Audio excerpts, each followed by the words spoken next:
নমস্কাৰ নিৰ্বাচন আৰু জাতীয় উৎসৱ বহাগ বিহুৰ দীৰ্ঘ বিৰতিৰ পাছত পুনৰ আপোনালোকৰ সন্মুখত সাৰাংশ স্বাভাৱিকভাৱে অতিমাৰীৰ এই সংকট মুহূৰ্তত আজিৰ বিষয় কৰোনা আপোনালোকে গ্ৰাফিক্সত দেখি থাকিব সমগ্ৰ পৃথিৱী জুৰি এতিয়া পুনৰ কৰোনাই আতংকগ্ৰস্ত কৰিছে ইউৰোপকে ধৰি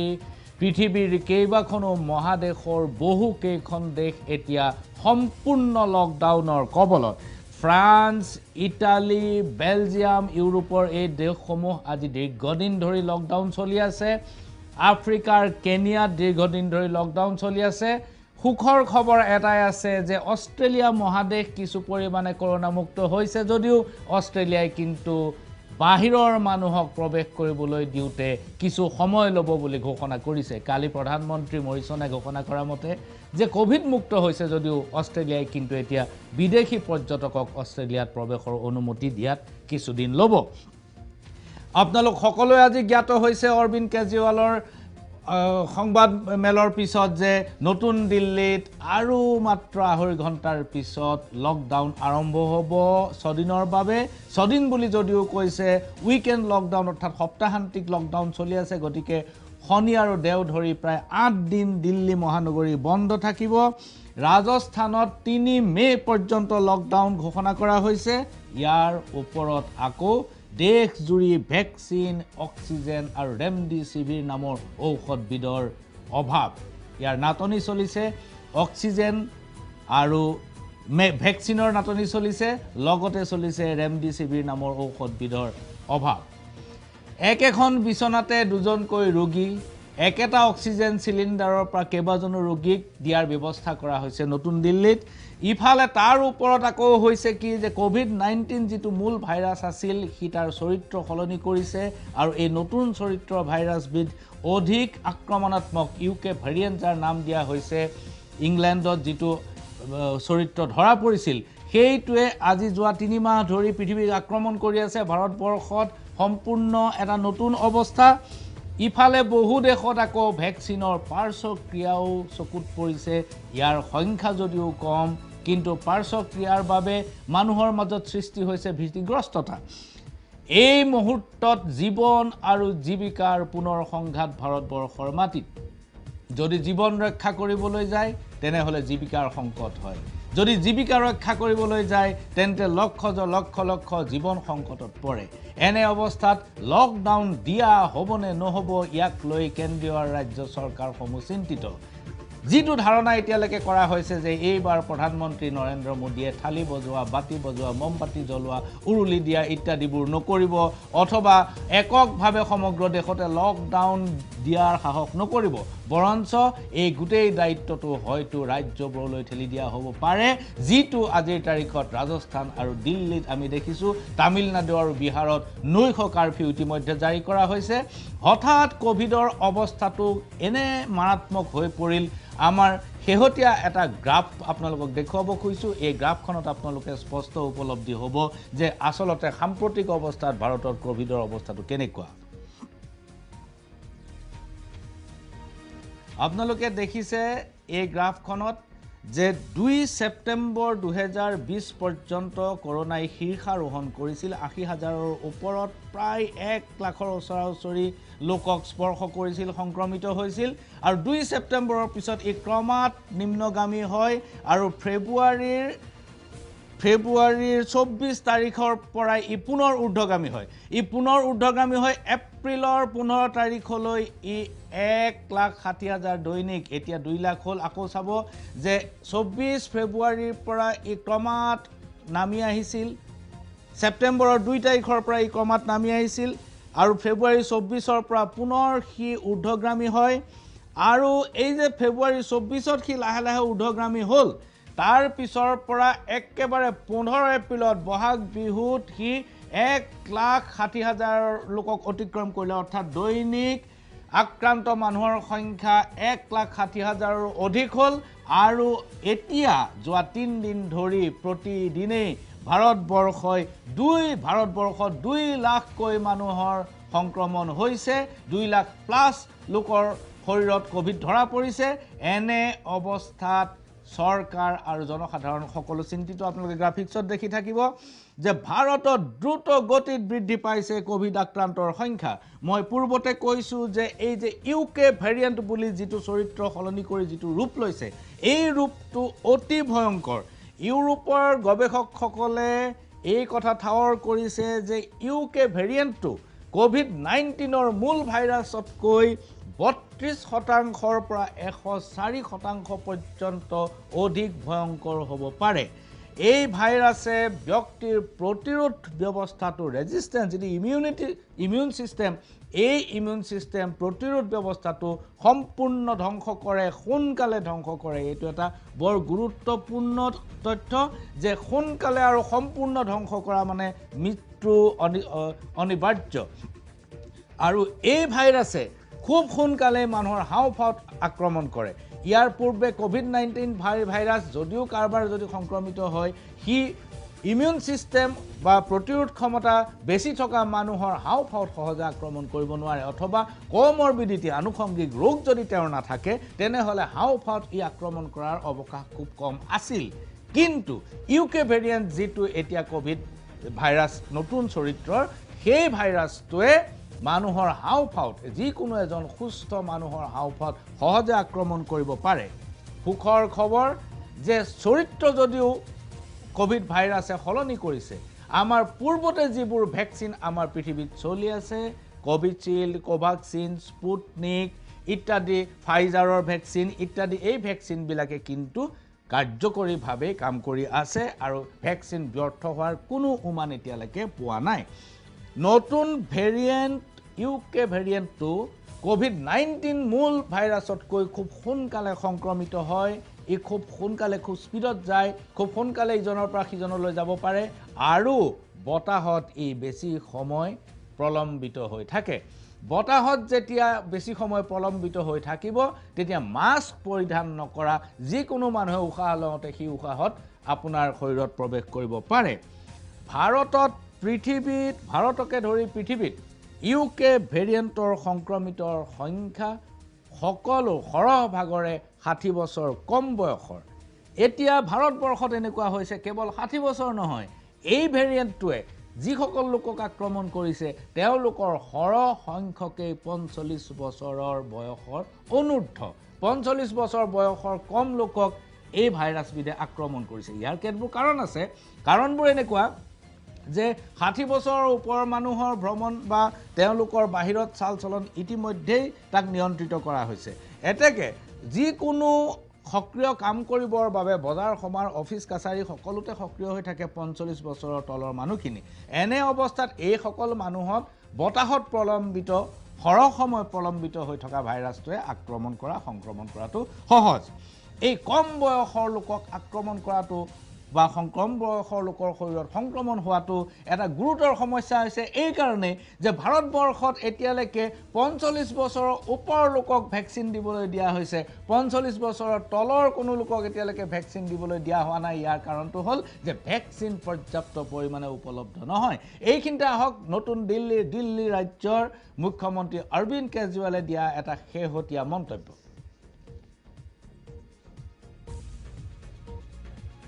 45 साल से कम उम्र के लोगों को अभी वैक्सीन नहीं लगाई जाएगी दिल्ली का पिछले 10 दिन का डेटा ये दिखाता है कि 45 साल से कम उम्र के लगभग 65% मरीज हैं 65%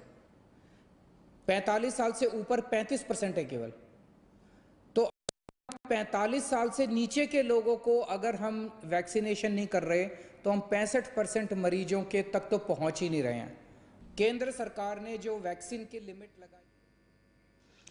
অৰবিন্দ কেজৰিৱালে কৈছে যে দিল্লীত যি সকল লোকৰ শৰীৰত সংক্ৰমণ হৈছে তাৰে 65% লোকে 45 বছৰৰ অনুৰ্ধৰ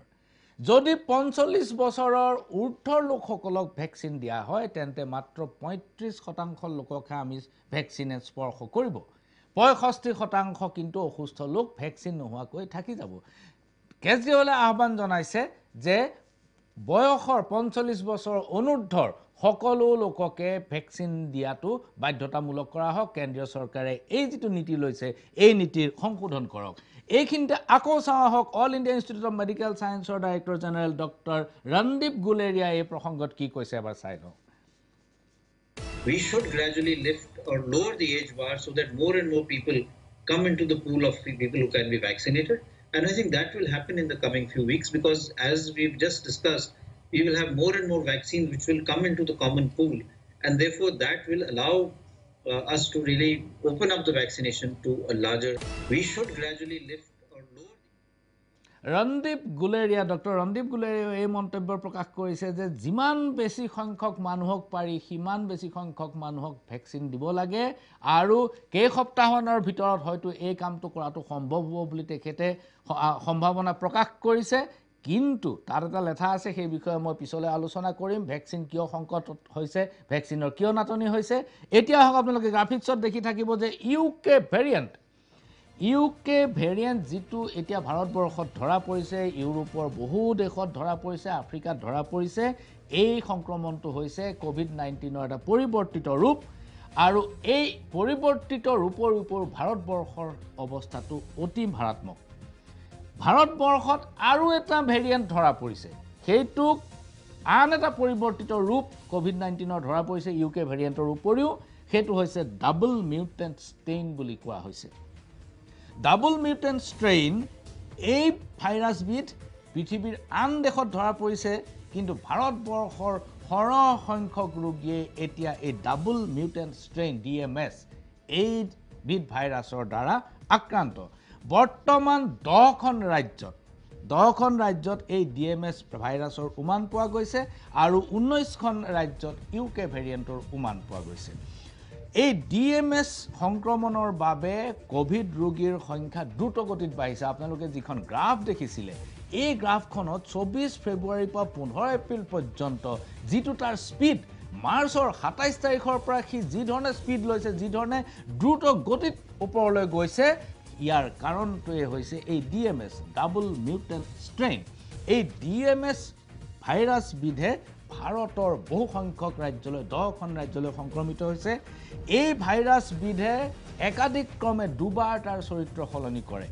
মই ডাক্তৰ নহয় মই বিজ্ঞানীও নহয় কিন্তু যিখিনি মই পাইছো যিখিনি মই বুজি পাইছো সেই অনুসৰি একাধিক ক্ৰমে সি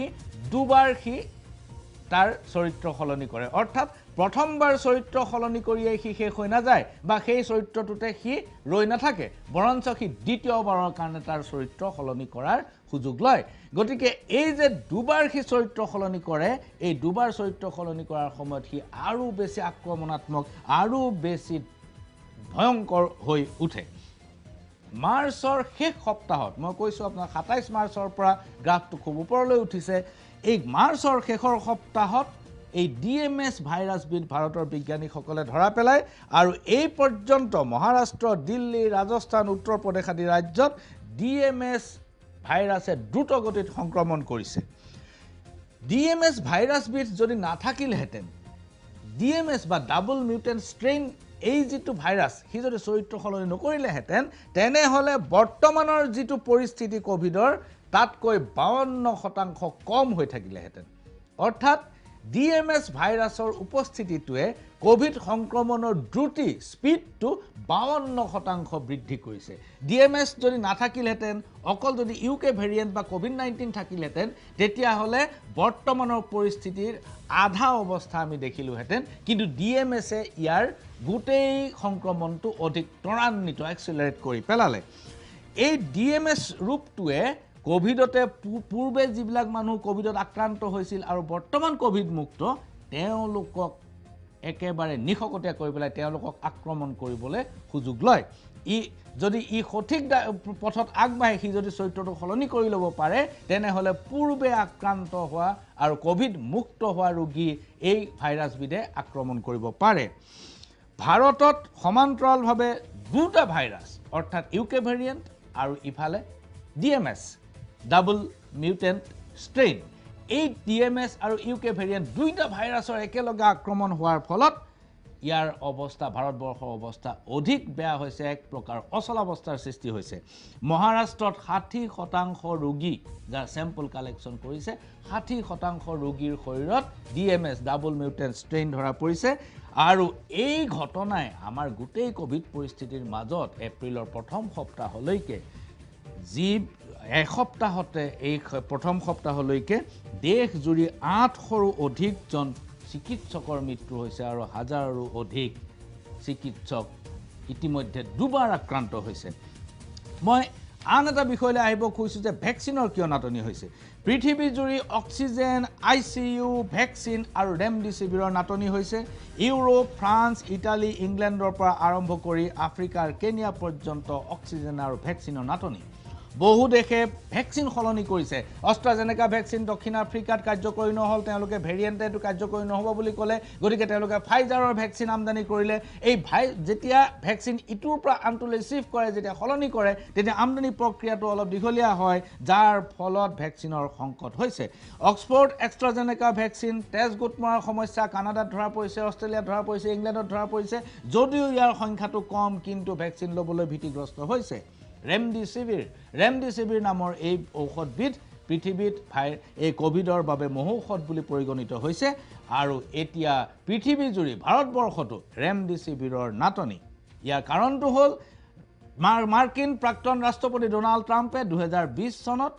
গোটেই পৃথিৱী জুৰি ৰেমডিচিভিৰৰ যিমানবোৰ দৰৱ উৎপাদন হৈছিল সকলোবোৰ কিনি পেলালে আৰু ছেপ্টেম্বৰ পৰ্যন্ত উৎপাদিত 2020 চনৰ ছেপ্টেম্বৰ পৰ্যন্ত উৎপাদিত সকলো ভ্যাকচিন আমেৰিকালৈ গুচি গ'ল যোৱা বছৰ অক্টোবৰ মাহৰ পৰা যিখিনি ৰেমডিচিভিৰ উৎপাদন হ'ল সেইখিনি মাত্ৰ পৃথিৱীৰ বিভিন্ন দেশে পালে আৰু নৱেম্বৰৰ পিছৰ পৰাহে আচলতে ভাৰতবৰ্ষই অলপমান ৰেমডিচিভিৰ আমাৰ হাতত আহিছে এতিয়াও চাহিদাৰ অনুমতে কিন্তু ৰেমডিচিভিৰ পৰ্যাপ্ত নহয় আমাৰ স্বাস্থ্যমন্ত্ৰী ডক্টৰ হিমন্ত বিশ্ব শৰ্মাই ৰেমডিচিভিৰ সম্পৰ্কত কি কৈছে আমি এবাৰ চাই লওঁ আহক এই নিৰ্দেশ অহাৰ লগে লগে গোটেই ভাৰততে ইনজেকচন ৰেমডিচিভিৰৰ এটা নাটনি দেখা গৈছে অসমত বৰ্তমান আমাৰ হাতত 12,861টা ভায়েল অৰ ডোজেছ of injection আমাৰ হাতত আছে ৰেমডিচিভিৰ সেইকাৰণে আমি অন্তত এপ্ৰিল মাহত ৰেমডিচিভিৰৰ কোনো নাটনি দেখা নাই আৰু মে মাহত আমি 1 লাখ ইনজেকচন ইতিমধ্যে অৰ্ডাৰ দিবৰ কাৰণে আমি সিদ্ধান্ত লৈছো ৰেমডিচিভিৰ একেলগে 1 লাখ কোনেও দিব নোৱাৰে কিন্তু লাহে লাহে তেওঁলোকে অন্তত আমাক দি থাকিলে আমি মে মাহতো কিবা নাটনি হলে আমি জোৰা টাপলি মাৰিব পাৰিম বুলি বিশ্বাস কৰো কিন্তু এপ্ৰিলত নাটনিৰ কোনো সম্ভাৱনা নাই কাৰণ আমাৰ হাতত 12,000 ডোজ আছে আজি আমি আৰু 5,000 পাম 25 তাৰিখে আৰু 5,000 পাম সো টোটাল এই মাহত আমাৰ প্ৰজেক্টেড এভেইলেবিলিটি আছে 22,000 ডোজ এই নিৰ্দেশ অহাৰ ডক্টৰ শৰ্মাৰ কথাৰ পৰা এইটো স্পষ্ট যে 1 লাখ ডোজ ৰেমডিচিভিৰ মেডিচিন একেলগে কেতিয়াও সম্ভৱ নহয় এতিয়া 12,000 ডোজ আমাৰ হাতত মজুত আছে যিমান দূৰ বিজ্ঞানী সকলৰ মই কাগজ পত্ৰ পঢ়ি গম পাইছো যে এটা কোৰ্সত 6.5 ভাইল লাগে 12,000 থাকিলে মাত্ৰ 2,000তকৈ কম ৰোগীকে ৰেমডিচিভিৰ দিব পৰা হ'ব আমি আশা ৰাখিছো আগন্তুক দিনবিলাকত ৰেমডিচিভিৰ সুলভ হৈ পৰিব আৰু এপ্ৰিল মাহটো কেনেবাকৈ পাৰ কৰিব পাৰিলো মে জুনত যে আমি পৰ্যাপ্ত পৰিমাণে ৰেমডিচিভিৰ পাম সেই কথাৰো কোনো নিশ্চয়তা নাই আমি কোভিড সম্পৰ্কে আলোচনা কৰি থাকিম আশা ৰাখিছো সকলোৱে নিজকে এই মহামাৰীৰ পৰা দূৰত ৰাখিবলৈ চেষ্টা কৰিব নিৰ্দিষ্ট দূৰত্ব মাস্ক স্যানিটাইজাৰ সকলো ব্যৱহাৰ কৰি কোভিড বিধি মানি চলক নিজকে সুৰক্ষিত কৰি ৰাখক নমস্কাৰ